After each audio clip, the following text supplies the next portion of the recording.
دوستانو الله دې وکړي چې ټول برغ او جوړ یاست. نن زه تاسو ته د میکس پلیر دوه سیټینګه ښیم چې په هغه سیټینګو کې موږ کولی شو چې خپله موبایل اواز دوچنده کړو او د هغسې کوي فلم موږ ته په څو ژبو راکړل سوی وي. غواړو چې د هغه ژبه بدله کړو نو موږ یې په میکس پلیر کې بدلولی شو.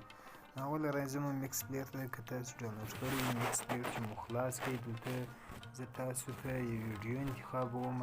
کله چې موږ په میکس پلیر کې ویډیو انتخاب کړه، په ویډیو کې بیا موږ کولی شو چې څنګه د هغه موبایل اواز دوه برابره کړو. مثال د میکس پلیر دی، په دې کې زما د موبایل اواز چې دی اوس 16 دی، نو موږ کولی شو د دې اواز دوه برابره یا 22 کړو، یا که چیرې د موبایل اواز 15 وي هغه غواړو 10 کړو، اواز یې زیات کړو.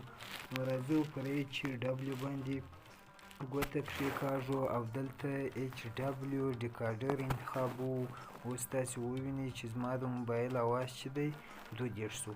او که چیرې ستاسو د موبایل کې غواړئ چې د فلم ژبه واړوئ، هغه فلم په زیاتو ژبو درکړل شوی وي، نو موږ راځو د سونګ نښه پر دې باندې ګوته کېکاږو او دلته که چیرې هغه ژبې درکړل شوي وي هغه ژبه موږ انتخابوو، نو بیا موږ ته هغه په خپله ژبه کې هغه فلم وایي.